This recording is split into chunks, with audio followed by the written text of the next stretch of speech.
जय माता दी। आज की वीडियो में हम आपको बताने वाले हैं कि मई के महीने में हम कौन कौन सी ऐसी वेजिटेबल हैं जो हम अपने गार्डन में अगर ग्रो करते हैं तो उसका रिज़ल्ट हमें बहुत अच्छा आता है, और वह कौन सी किस साइज़ में लगाना चाहिए, किस साइज़ के ग्रो बैग में इसको लगाना चाहिए, इसकी केयर कैसी करनी चाहिए, ये सब आपको इस वीडियो में मिलेगा। साथ में आपको इसके बारे में, कंपोस्ट के बारे में भी बताया जाएगा कि हम इनमें कौन सी कंपोस्ट दें जिस वजह से कि हमारा प्लांट अच्छे से ग्रो हो और हेल्दी रहे। नमस्कार, और आप देख रहे हैं अंशुल ऑर्गेनिक फार्मिंग। अगर आपने वीडियो को अभी तक सब्सक्राइब नहीं किया है तो ज़रूर करें, साथ में बेल आइकन भी प्रेस करें जिससे कि वीडियो के आने वाली नोटिफिकेशन आपको मिलती रहे। जैसा कि आपको पता है कि अगर आप मेरे पुराने व्यूवर हैं तो आपको पता ही होगा कि मैं ज़्यादातर वीडियो किचन वेस्ट पर ही बनाती हूँ, और मेरी जो भी वेजिटेबल मेरे गार्डन में ग्रो होती हैं उनमें सबसे बड़ा हाथ हमारे किचन वेस्ट का ही है। साथ में हमारे गार्डन में जो भी कचरा निकलता है उसी पे है। तो आप अपने गार्डन में एक ऐसा बैग रखिए, बोरी रखिए, कुछ भी रखिए, या आप कोई पॉट रखिए, उसमें आप ढेर सारा कचरा इकट्ठा कीजिए। इसमें मैंने कल ही अपने प्लांट ग्रो किए हैं, ये पूरा कचरे से ही भरा है। ऊपर अगर आपने मेरी कल की वीडियो देखी होगी तो आपने देखा होगा कि मैंने इसमें जो अपना प्लांट ग्रो किया है वो पूरा कचड़े में ही ग्रो किया है, ऊपर से जरा सी मिट्टी ही डाली है, और इसमें सीड ग्रो की हैं कुछ, और कुछ हमने ये पपीता का प्लांट जो मेरा दूसरी जगह लगा था मैंने शिफ्ट कर लिया है, और एक खीरे का है और ये लौकी का है। तो आप इस तरह से जरा सी मिट्टी में छोटे छोटे प्लांट ग्रो कर दीजिए। जब तक आपका जो किचन का कचरा है जो पूरा इसमें भरा है कंपोस्टिंग में बदलेगा, तब तक हमारे प्लांट भी बड़े हो जाएंगे और उनकी रूट्स को बहुत अच्छा जो कंपोस्टिंग वाली मिट्टी है, जो कंपोस्ट है वो मिलने लगेगी, और हमें कोई भी कंपोस्टिंग की ज़रूरत अपने प्लांट के लिए नहीं रहेगी। तो आप इस तरह से मई के महीने में अपनी कोई भी वेजिटेबल जो ग्रो कर रहे हैं इस तरह से ग्रो कर सकते हैं आसानी से। और इस मिट्टी में आप सीड जब तक ग्रो करेंगे, इनकी सीड जर्मिनेट होंगे, थोड़ी बड़े होंगे, तब तक हमारी कंपोस्टिंग बहुत ज़्यादा कंप्लीट हो चुकी होगी। कोई भी फंगस आने का डर नहीं है। मैं अपने गार्डन में इस तरह से ही अपनी गार्डन में वेजिटेबल ग्रो करती हूँ। अभी तक मेरे कोई भी प्लांट में फंगस नहीं आई है और सभी हेल्दी हैं और सब अच्छे से चल रहे हैं। तो आप भी किचन वेस्ट में निसंकोच होकर मेरी वीडियो देखकर आप उसमें अपने जो प्लांट है ग्रो कर सकते हैं। कोई भी फंगस नहीं आती है, केवल वेजिटेबल ही मिलती हैं। तो चलिए आपको बताते हैं कि हम कौन कौन सी वेजिटेबल ग्रो कर सकते हैं। सबसे पहला तो हमारा ये आप फ्रूट प्लांट बोल सकते हैं, ऐसे एक खीरे का है, और देखिए कि खीरे के हमारे जो प्लांट है वो बिल्कुल छोटा सा ही प्लांट है और किचन के ही कचरे में ग्रो हुआ है और काफ़ी हेल्दी है, और इसमें नए फ्रूट भी आना शुरू हो गए हैं छोटे से ही प्लांट में, और मैंने इसी किचन के कचरे के जो ग्रो बैग है उसमें ग्रो किया है। तो आप खीरे का जो सीड है अभी ग्रो कर सकते हैं आसानी से अपने गार्डन में, और आपको ढेर सारे खीरे अभी भी खाने के लिए मिल सकते हैं। तो आप अपने गार्डन में जो खीरा है, खरबूजा है, खरबूजा ग्रो कर सकते हैं, और खरबूजा में अच्छी फ्रूटिंग के लिए आप बड़ा ग्रो बैग रखिए। वैसे तो आप अगर हर वेजिटेबल के लिए, जो भी आप वेजिटेबल ग्रो कर रहे हैं, अगर उसके लिए आप 15 इंच या उससे गहरा पॉट रखते हैं तो आपको वेजिटेबल काफ़ी मात्रा में मिलती हैं, ढेर सारी मिलती हैं। और आपको कंपोस्टिंग में अगर अपना सीड ग्रो कर रहे हैं या प्लांट ग्रो कर रहे हैं तो फिर उसमें कंपोस्टिंग की ज़रूरत बिल्कुल नहीं रहती है। मैं अपने गार्डन में कभी भी कोई भी कंपोस्ट का यूज़ नहीं करती हूँ। बस जो भी मेरे घर में किचन में जो भी कंपोस्टिंग वाला लिक्विड निकलता है बस उसी को यूज करती हूँ, और उसी का रिजल्ट ये है कि आप देखिए कि हमारे प्लांट काफ़ी हेल्दी भी हैं और एक ही पॉट में ढेर सारे लगे हैं। इसलिए आप कोशिश करें कि किचन कंपोस्ट में अपने प्लांट ग्रो करें, साथ में बड़ा ग्रो बैग रखें। तो आप खरबूजे के साथ साथ आप बैगन का जो प्लांट है वो ग्रो कर सकते हैं। अगर आपको प्लांट मार्केट में मिल जाते हैं नर्सरी में तो फिर आप उन प्लांट्स को ग्रो कर सकते हैं। अभी भी कोई समय नहीं निकला है।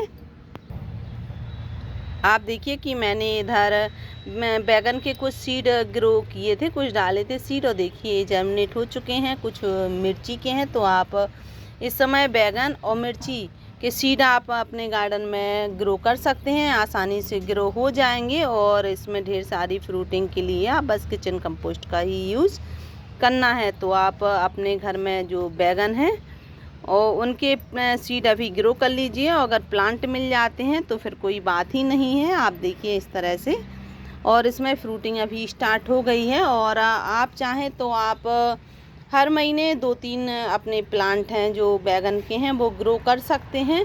और जब आप रूटीन में इस तरह से करते हैं तो फिर आपको लगातार हार्वेस्टिंग अपने गार्डन से मिलती ही रहती है। तो आप कोशिश करें कि अपने गार्डन में हर वेजिटेबल के कम से कम 1 या 2 प्लांट ज़रूर लगाएं। उसके बाद आप ग्रो कर सकते हैं टमाटर, और टमाटर आप आसानी से अपने गार्डन में ग्रो कर सकते हैं। पर काम वही है कि आपको अब इसके अगर प्लांट आपको लग सकें तो आप लगा दीजिए, पर थोड़ी छाया वाली जगह पर रखना पड़ेगा इन्हें कुछ दिन, क्योंकि धूप की वजह से हमारे जो प्लांट हैं टमाटर के वो जर्मिनेट लग जाते हैं पर सक्सेस कम होते हैं। और अगर आप इसके सीड डायरेक्ट ग्रो करते हैं तो बहुत अच्छे से हो जाते हैं। तो आप कोशिश करें कि अगर आप इसकी नर्सरी बना सकते हैं तो नर्सरी बना दीजिए, वरना फिर आप इसको डायरेक्ट जो आपके पास पका हुआ टमाटर है, रेड टमाटर है, तो उसके सीड आप डायरेक्ट अपनी मिट्टी पर इस तरह से छिड़क दीजिए। फिर उसमें से ढेर सारे आपको टमाटर के प्लांट मिल जाएंगे। जहाँ भी आपको टमाटर का प्लांट लगाना है, आप अगर बिगनर हैं तो आप डायरेक्ट ही सीड उसी मिट्टी में डालिए जहाँ पर आपको प्लांट लगाना है, तो ज़्यादा सक्सेस मिलेगी। और आप फिर देखिए कि अभी जो हमारे पुराने प्लांट हैं, आप देखिए उसमें अभी फ्लावरिंग हो रही है, और जो उसके पुराने वाले हैं उसमें फ्रूटिंग हो रही है। मैं हर महीने इसी तरीके से अपने गार्डन में हर 15 दिन या 1 महीने में कुछ नए प्लांट ग्रो करती रहती हूँ, जिस वजह से मेरे गार्डन में कभी भी टमाटर या वेजिटेबल कोई भी है उसकी कमी नहीं होती है। और आप देखिए कि आप कुछ जो नए प्रकार के बैगन हैं, किसी भी वैरायटी के टमाटर आप बैगन ग्रो कर सकते हैं। देखिए हमारा वाइट बैगन है, और देखिए कितनी भरपूर मात्रा में इसमें फ्लावरिंग आ रही है। देखिए इसमें फ्लावर्स की मात्रा बहुत ज़्यादा है, और ये सब हमारे बस किचन के ही कचरे में लगे हैं। और मैं आपको फिर से कह रही हूँ कि मैं कोई भी कंपोस्ट अपने गार्डन में यूज़ नहीं करती हूँ, और जब इसमें फ्रूटिंग होगी तो मैं आपके साथ ज़रूर शेयर करूँगी। उसके बाद है तोरई। तो आप तोरई को आप गिलकी आप जिसे बोलते हैं, उसका भी प्लांट आसानी से ग्रो कर सकते हैं। और देखिए कि ये छोटे से ही प्लांट में इसमें फ्रूटिंग स्टार्ट हो जाती है, पर ध्यान आपको रखना पड़ेगा जो आपकी वेजिटेबल जो बेलवर्गीय वेजिटेबल हैं उनके लिए आप इस तरह से कोई भी जो आपके पास पुरानी लकड़ियाँ पड़ी हैं उनका आप मचान सा बना दीजिए, या फिर कपड़े की इस तरह से छोटे छोटे से टुकड़े काट कर इस तरह से लटका दीजिए, जैसे कि मैं इस तरह से लटका देती हूँ, और इनकी बेलों को चढ़ने में आसानी मिल जाती है। मैं अपने गार्डन में इस तरह से आप देखिए कि हर जगह इन लकड़ियों को लगा देती हूँ। जो भी हमारे पुराने प्लांट रहते हैं उनकी लकड़ियाँ ये निकलती हैं, तो मैं उनकी पत्तियाँ निकाल कर इस तरह से जब लगा देती हूँ तो हमारी वेजिटेबल को चढ़ने में कोई आसानी नहीं रहती है, फ्रूटिंग देने में, और ये आसानी से फ्रूटिंग देती रहती हैं। तो आप इनके लिए मचान ज़रूर बनाइए, तभी ये ज़्यादा अच्छे से सक्सेस होंगी और ज़्यादा मात्रा में आपको फ्रूटिंग भी देगी। उसके बाद मैंने आपको मिर्ची के प्लांट के बारे में बताया था, और आप देखिए कि इसमें भी अब फ्रूटिंग शुरू हो गई है। तो आप अपने गार्डन में मिर्ची का प्लांट अगर लग सकता है आपसे तो आप लगा दीजिए, क्योंकि बहुत गर्मियां हैं। लेकिन अगर आप सीड ग्रो करते हैं तो बहुत आसानी से हो जाता है। तो मेरी सलाह तो यही है कि आप मई जून के महीने में डायरेक्ट सीड से ही अपने प्लांट ग्रो करें। जिस भी पॉट में आप प्लांट ग्रो करना चाहते हैं तो डायरेक्ट सीड से ही ग्रो करें। और देखिए हमारा ये बिल्कुल छोटा सा ही प्लांटर है, और इसमें मैंने कुछ अपने फ्लावर प्लांट लगाए थे, लेकिन जब देखा मैंने कि इसमें मिर्ची का एक पौधा और एक टमाटर का पौधा ग्रो हो गया है, और गर्मियों में ये दोनों चीज़ें बहुत महंगी हो जाती हैं, तो फिर मैंने क्या किया कि जो हमारा फ्लावर प्लांट था वो मैंने दूसरी जगह शिफ्ट कर दिया है और इन दोनों को रहने दिया है और छोटे से ही पॉट में अच्छे से फ्रूटिंग दे रहा है। पर ज़्यादा लंबे समय तक अगर आपको फ्रूटिंग चाहिए तो फिर आप बड़े पॉट में इसको ज़रूर लगाओ। अपने आप उगाया है तो फिर मत हटाइए, जितनी देगा फ्रूटिंग उतनी ही आपके काम ही आने वाली है। उसके बाद है ये कद्दू का प्लांट। ये कद्दू है और आप देखिए कि ये हमारा इसी बड़े ग्रो बैग में ही लगा है, मैंने डायरेक्ट सीड के ही द्वारा लगाया है इसे। और आप देखिए कि इसकी हाइट कितनी ज़्यादा हो गई है। और मैंने इसकी जो बंजी कटिंग है वो कर दी थी। बंजी कटिंग का मतलब है जो इसकी ऊपर की टिप इतनी रहती है वो आप अगर 6 फीट का आपका प्लांट हो जाए तो फिर आप इसकी जो टिप है वो काट दीजिए तो नई ब्रांचें आने लगती हैं। जैसे कि मैंने अपनी इस लौकी के प्लांट की 2G कटिंग भी कर चुके हैं। तो 2G कटिंग के बाद और ज़्यादा ब्रांचें आती हैं। जितनी ज़्यादा ब्रांचें आपके प्लांट पर आती हैं उतनी ज़्यादा फ्रूटिंग की मात्रा भी बढ़ने लगती है। पहले इसमें जो मेल फ्लावर आते हैं जो पॉलिनेटर को बुलाते हैं, उसके बाद फीमेल प्लांट फीमेल जो फ्लावर आते हैं वो आते हैं,